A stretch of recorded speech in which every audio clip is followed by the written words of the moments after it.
Small countries like Singapore have to rise above geographical and resource constraints and be accepted as a serious player internationally in order to ensure survival.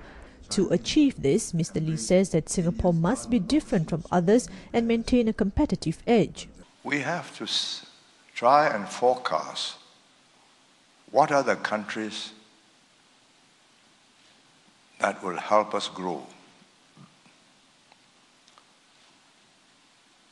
In the early days, 1960s, 1970s, up till the 1990s, it was Japan. First it was Taiwan, Hong Kong, then Japan, America, then Europe. And then we could see China was rising. So we went out of our way to be helpful to them. We went to Suzhou. You've got to anticipate the shape of things that will come before they come so that you are there. Mr. Lee noted that as the world changes, small countries have to swiftly adjust their policies and positions and remain nimble to seize opportunities that come with changing circumstances. A post-Cold War world, he says, brings a different global order, and amidst the current economic crisis, China's growth will hasten.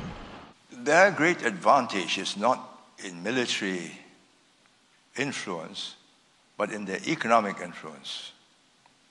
They are part of Asia. They are close. They have offered help to Korea together with Japan. They have got an FTA with ASEAN.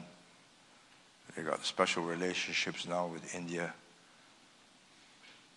They have the manpower to do things cheaper in any part of the world. Economically, their influence can only grow and grow beyond the capabilities of America. Singapore, he says, must embrace the reality of globalization and be prepared to maximize opportunities and manage challenges. For this, it needs leaders who are able to discern future trends and grasp opportunities ahead of others. Mr. Lee notes that while time has worn down the sharper edges in Singapore's relationship with its immediate neighbours, some complexities will remain due to the differences in political and social systems. But as long as every generation of Singaporeans does not forget the fundamentals of its vulnerabilities, he is confident that Singapore will survive and prosper. Mr. Lee also said that Singapore and Malaysia will continue to collaborate on areas of mutual interest such as security and terrorism. But he sees both countries taking different paths in future because of differences in fundamental views. Hasnita again. During the question and answer session of the S. Rajaratnam lecture, Mr. Lee spoke of Singapore and Malaysia sharing a common history, but Mr. Lee sees a different future for both. He says that while Singapore is a multiracial meritocracy, its neighbours organise their societies on the supremacy of the indigenous population, such as Bumiputras in Malaysia and Pribumis in Indonesia.